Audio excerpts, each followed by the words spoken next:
Pathology services are very important healthcare services provided to the patients. The majority of pathology work is laboratory based.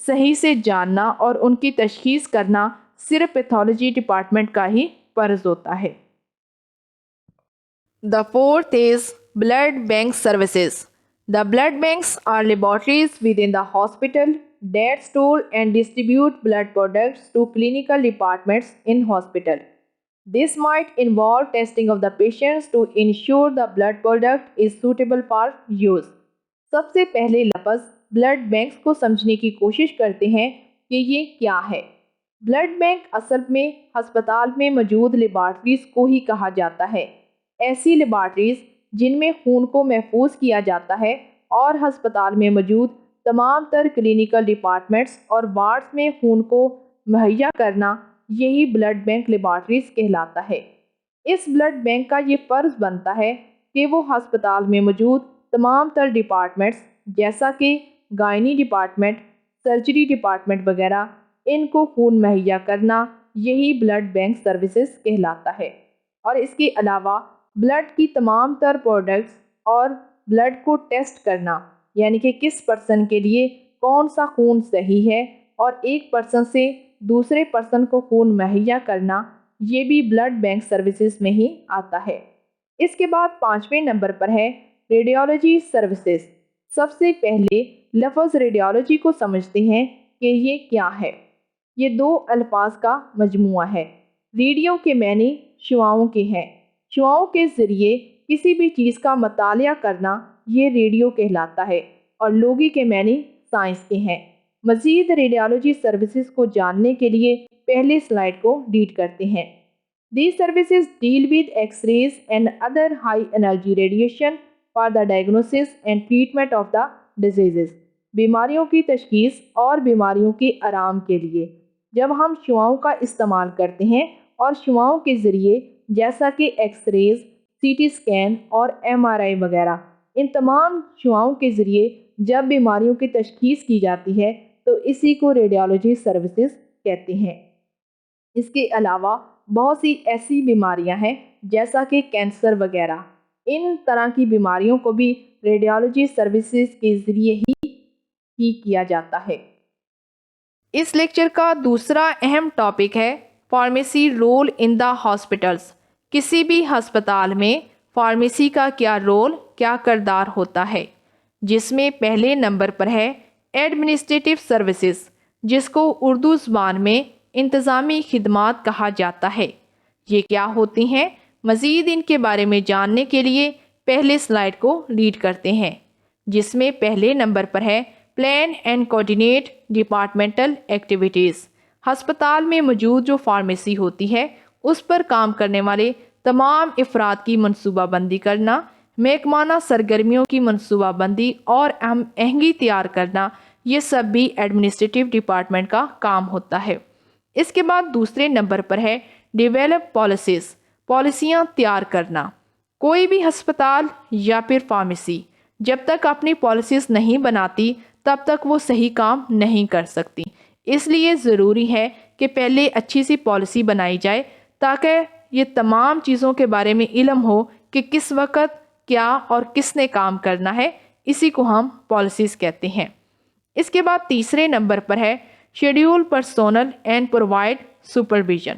وہاں پر کام کرنے والے جو اہلکار ہوتے ہیں ان کا شیڈیول تیار کرنا کہ اس نے کتنے بجے آنا ہے اور کتنے بجے جانا ہے، اس کی وہاں پر موجود کیا ڈیوٹی ہے، اور اس کے علاوہ اس کی نگرانی کرنا، یہ سب بھی ایڈمنسٹریٹو ڈپارٹمنٹ کا ہی کام ہوتا ہے۔ اس کے بعد چوتھے نمبر پر ہے coordinate administrative needs of the pharmacy and therapeutics committee. Pharmacy اور علاج معالجے کی کمیٹی بھی ہسپتال کی فارمیسی میں ہی بنائی جاتی ہے تاکہ انتظامی ضروریات کو مربوط کیا جا سکے اور یہ دیکھا جا سکے کہ اس ہسپتال میں کون سی بیماریاں ہیں اور ان بیماریوں کے لیے کون سی ادویات کا فارمیسی پر ہونا ضروری ہے۔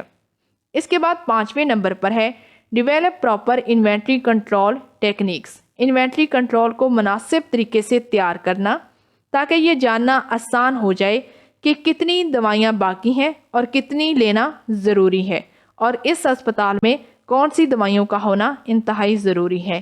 یہ تمام سروسز ایڈمنسٹریٹو ڈپارٹمنٹ ہی مہیا کرتا ہے۔ دوسرے نمبر پر ہے ان پیشنٹ سروسز۔ سب سے پہلے لفظ ان پیشنٹس کو سمجھنے کی کوشش کرتے ہیں کہ یہ کیا ہے۔ ان کا مطلب ہوتا ہے اندر، اور پیشنٹس کہتے ہیں مریضوں کو۔ ایسے مریض جو کہ ہسپتال کے اندر داخل ہوں اور وارڈز میں ان کا علاج معالجہ چل رہا ہو، تو ایسے مریضوں کو ان پیشنٹس کہا جاتا ہے۔ اب ایسے مریضوں کو کون سی سہولیات دینا ضروری ہوتی ہیں، یہ جاننے کے لیے پہلے سلائیڈ کو ریڈ کرتے ہیں، جس میں پہلے نمبر پر ہے provide medications for all inpatients of the hospitals on 24-hour basis۔ ہسپتال کے اندر موجود تمام مریضوں کو 24 گھنٹے کی بنیاد پر ادویات مہیا کرنا، یہ سب سے اہم سروس ہوتی ہے۔ اس کے بعد دوسرے نمبر پر ہے inspection and control of drugs on all treatment areas. علاج کے تمام شعبوں پر ادویات کا معائنہ کرنا اور ان کو کنٹرول کرنا، کہ کس مریض کو کون سی دوائی دینا بہتر ہے اور اس کی دوائی کتنی بچی ہے اور کتنی ضائع ہوئی ہے، ان تمام چیزوں کے بارے میں جاننا بھی ان پیشنٹ سروسز میں ہی آتا ہے۔ اس کے بعد تیسرے نمبر پر ہے cooperate with investigational use of the drugs. منشیات کے تحقیقاتی استعمال میں تعاون کرنا انتہائی ضروری ہوتا ہے، کیونکہ ایسے جو مریض ہوتے ہیں ان کے لیے ادویات لینا اتنا آسان نہیں ہوتا۔ اس لیے ضروری ہے کہ مریض کے بارے میں پہلے سے اچھے سے جانچ پڑتال کی جائے کہ آیا وہ پہلے سے منشیات کا کوئی پیشنٹ تو نہیں ہے، یا پھر وہ ادویات کا غلط استعمال تو نہیں کر رہا۔ اس کے بعد چوتھے نمبر پر ہے مینٹین پیشنٹس میڈیکیشن پروفائل۔ ہسپتال کے اندر جو مریض داخل ہوتے ہیں ان مریضوں کی ادویات کی پروفائل کو برقرار رکھنا، ان کو مینٹین کرنا، یہ تمام کام بھی ان پیشنٹ سروسز میں ہی آتے ہیں۔ اس کے بعد پانچویں نمبر پر ہے exercise proper control in dispensing of the narcotics and other control substances. منشیات اور دیگر کنٹرول شدہ مادے جو کہ منشیات سے ہی تعلق رکھتے ہیں، ان کی ترسیل میں مناسب کنٹرول کرنا، یہ بھی ان پیشنٹ سروسز میں ہی آتا ہے۔ Narcotics and other control substances ایسی ادویات کو کہا جاتا ہے جو کہ نگرانی میں دی جاتی ہیں، جو کہ منشیات کے مریضوں کو دی جاتی ہیں۔ تو اس لیے یہ ضروری ہے کہ فارمیسی پر کام کرنے والا جو عملہ ہے وہ ایسی ادویات کو مریض تک خود پہنچا کے آئے اور خود ہی ان کو دے کر آئے۔ تیسرے نمبر پر ہے آؤٹ پیشنٹ سروسز۔ سب سے پہلے لفظ آؤٹ پیشنٹس کو سمجھنے کی کوشش کرتے ہیں کہ یہ کیا ہے۔ آؤٹ کا مطلب ہوتا ہے باہر والا، اور پیشنٹس کہتے ہیں مریضوں کو۔ تو آؤٹ پیشنٹ سے مراد ایسے مریض ہیں جو کہ ہسپتال میں تھوڑی دیر کے لیے آتے ہیں، جیسا کہ آنکھ چیک کروانے کے لیے آ گیا، کان چیک کروانے کے لیے، دانت چیک کروانے کے لیے، یا پھر بخار وغیرہ چیک کروانے کے لیے۔ ایسے وہ تمام مریض جو کہ اپنے قدموں پر چل کر ہسپتال میں آتے ہیں اور ڈاکٹر سے چیک کروانے کے بعد وہاں سے ادویات وصول کرنے کے بعد ہسپتال سے چلے جاتے ہیں، ایسے مریضوں کو آؤٹ پیشنٹس کہا جاتا ہے۔ اور کسی بھی ہسپتال میں موجود فارمیسی کا اس طرح کے مریضوں کو کس طرح کی سروسز دینا ضروری ہوتا ہے، یہ جاننے کے لیے پہلے سلائیڈ کو ریڈ کرتے ہیں، جس میں پہلے نمبر پر ہے review prescriptions and dispense with proper directions of use to the out patients. کوئی بھی مریض جو کہ اپنا نسخہ کسی بھی فارمیسی پر لے کر آتا ہے، تو ہسپتال میں موجود جو فارمیسی ہے اس پر کھڑے ہوئے شخص کا یہ فرض ہوتا ہے کہ وہ اس نسخے کا اچھے سے جائزہ لے اور اس کے بعد اس مریض کو استعمال کے مناسب ہدایات کے ساتھ ہی ادویات مہیا کرے، اور اس کو صحیح سے بتائے بھی کہ یہ دوائی اس کے لیے کیوں ضروری ہے اور اس نے یہ دوائی کس وقت لینی ہے۔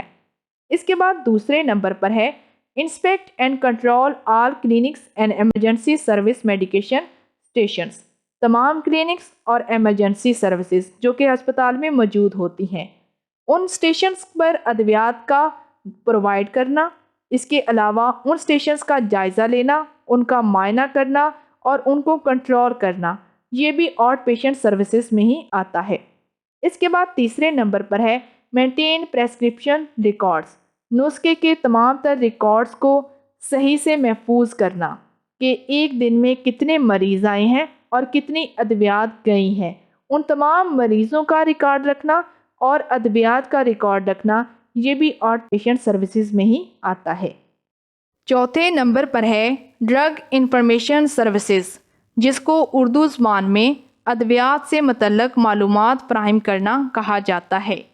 مزید اس کے بارے میں جاننے کے لیے پہلے سلائیڈ کو ریڈ کرتے ہیں، جس میں پہلے نمبر پر ہے provide drug information on drugs and drug therapy to the doctors, nurses and medical and nursing students and the house staff. ڈاکٹروں، نرسوں اور ایسے طالب علم جو کہ ابھی ہاؤس جاب کر رہے ہوں یا پھر نرسنگ کے طالب علم، اس طرح کے تمام عملے کو ادویات اور ادویات کے علاج سے متعلق تمام تر اپ ڈیٹڈ معلومات فراہم کرنا، یہ بھی فارمیسی کی سروس میں ہی آتا ہے۔ اس کے بعد دوسرے نمبر پر ہے maintain an up to date drug information centre, ایک تازہ ترین ادویات کی جو معلومات ہوتی ہیں اس کو مہیا کرنا اور ان معلومات کے مرکز کو برقرار رکھنا، یہ بھی ڈرگ انفارمیشن سروسز میں ہی آتا ہے۔ اس کے بعد تیسرے نمبر پر ہے prepare the hospital pharmacy newsletter, ہسپتال کا جو فارمیسی کا اخبار ہوتا ہے اس کو تیار کرنا، تاکہ تمام جو عملہ ہسپتال میں کام کر رہا ہے وہ اس نیوز لیٹر کو پڑھے اور یہ جانے کہ کون سی دوائی دینا ضروری ہے، اور ادویات کے بارے میں تمام تر معلومات بھی اس نیوز لیٹر پر لکھی ہوں، تاکہ سب کے لیے جاننا اور پڑھنا آسان ہو جائے۔ اس کے بعد چوتھے نمبر پر ہے مینٹین لٹریچر فائلز، ادب کی جو فائلیں ہوتی ہیں، یعنی کہ ایسی فائلز جو کہ ادویات سے متعلقہ ہوتی ہیں، ان تمام فائلز کو مینٹین کرنا، یہ بھی ڈرگ انفارمیشن سروسز میں ہی آتا ہے۔ پانچویں نمبر پر ہے ایجوکیشن اینڈ ٹریننگ سروسز، یہ کس طرح کی سہولیات ہوتی ہیں؟ مزید ان کے بارے میں جاننے کے لیے پہلے سلائیڈ کو ریڈ کرتے ہیں، جس میں پہلے نمبر پر ہے coordinate programmes of the undergraduate and graduate pharmacy students, ایسے طلباء اور طالبات جو کہ ابھی فارمیسی کی تعلیم حاصل کر رہے ہوں، یا پھر ایسے طالب علم جنہوں نے فارمیسی کی تعلیم حاصل کر لی ہو اور وہ فارمیسی پر ٹریننگ کر رہے ہوں، تو ایسے طالب علموں کے لیے پروگرامز کو ارینج کرنا اور ان کو تعلیم دینا، یہ بھی اسی ڈپارٹمنٹ کا فرض ہوتا ہے۔ اس کے بعد دوسرے نمبر پر ہے participate in hospital wide educational programmes involving nursing and the doctors سٹراس، ہسپتال کے وسیع تعلیمی پروگرامز میں حصہ لینا، جیسے کہ نرسوں کے پروگرامز اور ڈاکٹروں وغیرہ کے پروگرامز شامل ہوں، جہاں پر ادویات کے بارے میں علم دیا جا سکے۔ ایسے پروگرامز میں پارٹیسپیٹ کرنا بھی فارمیسی کے اندر کام کرنے والے تمام عملے کا فرض ہوتا ہے۔ اس کے بعد تیسرے نمبر پر ہے train newly employed pharmacy department personnel, pharmacy department کے اندر جو نئے ملازم ہوتے ہیں، جو نئے ملازموں کی بھرتی کی جاتی ہے، ایسے ملازمین کو پہلے سے ادویات کے بارے میں علم دینا اور ان کی تربیت کرنا، یہ بھی اسی ڈپارٹمنٹ کا فرض ہوتا ہے۔ اس کے بعد چھٹے نمبر پر ہے ڈپارٹمنٹل سروسز، یہ کیا ہوتی ہیں؟ مزید ان کے بارے میں جاننے کے لیے پہلے سلائیڈ کو ریڈ کرتے ہیں، جس میں پہلے نمبر پر ہے coordinate and control all drug delivery and distribution system, تمام ادویات کی ترسیل اور ادویات کی تقسیم کے نظام کو کنٹرول کرنا اور ان پر نظر رکھنا، یہ فارمیسی پر کام کرنے والا جو ڈپارٹمنٹ، جو پرسن ہوتا ہے، اس کی سروسز میں آتا ہے۔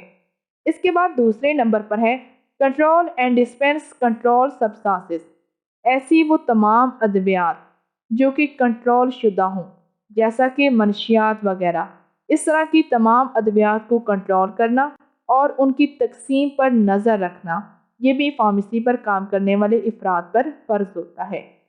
اس کے بعد تیسرے نمبر پر ہے control and dispense intravenous fluids, ایسے مائعات جو کہ انسانی وریدوں میں لگائے جاتے ہوں، جیسا کہ ٹیکے وغیرہ، ان کو کنٹرول کرنا کہ وہ کس وقت اور کیسے جو ہے وہ تقسیم کرنے ہیں اور کس وارڈ میں ان کی کتنی ضرورت ہے، ان تمام چیزوں پر نظر رکھنا بھی فارمیسی ڈپارٹمنٹ کی سروسز میں ہی آتا ہے۔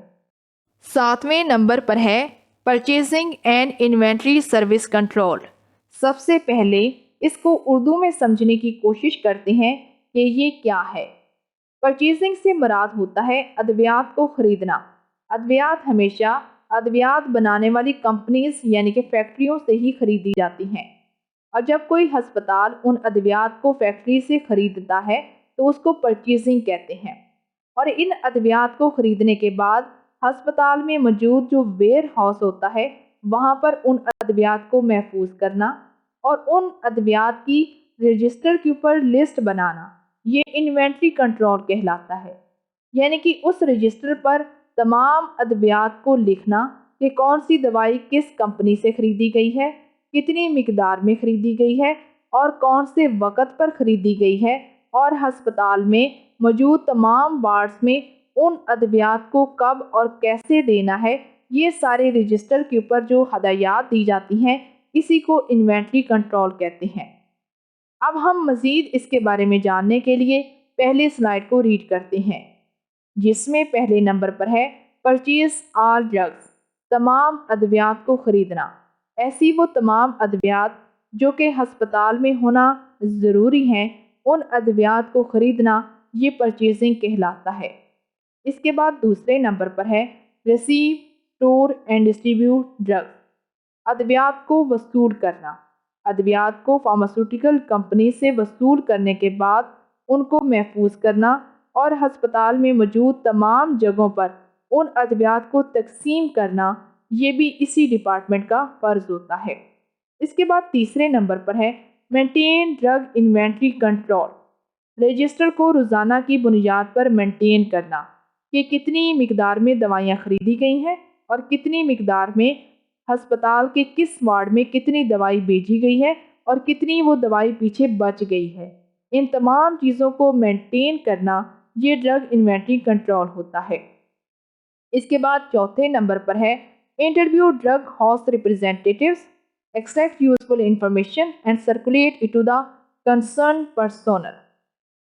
ڈرگ ہاؤس کے نمائندوں سے انٹرویو لینا، یعنی کہ اس کا مراد یہ ہے کہ ہسپتال کی اگر کسی وارڈ میں کسی دوائی کی ضرورت ہے تو اس کے بارے میں تمام تر کی انٹرویو لینا، اس سے پوچھنا اور اس کی جو معلومات ہے اس کو ایکسٹریکٹ کرنا کہ کون سی بات اس نے کی ہے اور کون سی اس نے نہیں کی، اور اس وارڈ کو کون سی دوائیوں کی ضرورت ہے اور کون سی دوائیوں کی اس کو ضرورت نہیں ہے، اور یہ تمام تر معلومات فارمیسی کے پرسن تک مہیا کرنا، یہ بھی اسی ڈپارٹمنٹ کا فرض ہوتا ہے۔ اس کے بعد 8ویں نمبر پر ہے مینوفیکچرنگ اینڈ پیکنگ سروسز، ادویات کو ہسپتال کے اندر بنانا اور ادویات کو وہاں پر محفوظ کرنا، اس کو ہم مینوفیکچرنگ اینڈ پیکنگ سروسز کہتے ہیں۔ یہ مزید کیا ہوتی ہیں ان کے بارے میں جاننے کے لیے پہلے ان کو ریڈ کرتے ہیں، جس میں پہلے نمبر پر ہے manufacture wide variety of the items in common use at the hospital, ہسپتال میں موجود ایسی ادویات جو کہ عام استعمال میں ہوتی ہیں اور مختلف قسم کی اشیاء کے لیے ان کو تیار کرنا، یہ بھی اسی ڈپارٹمنٹ کا فرض ہوتا ہے۔ اس کے بعد دوسرے نمبر پر ہے operate and overall drug packing and prepacking programme, مجموعی طور پر ادویات کی پیکنگ کرنا یا پھر پہلے سے ادویات کو محفوظ کر کے رکھنا، یہ بھی اسی ڈپارٹمنٹ کا فرض ہوتا ہے۔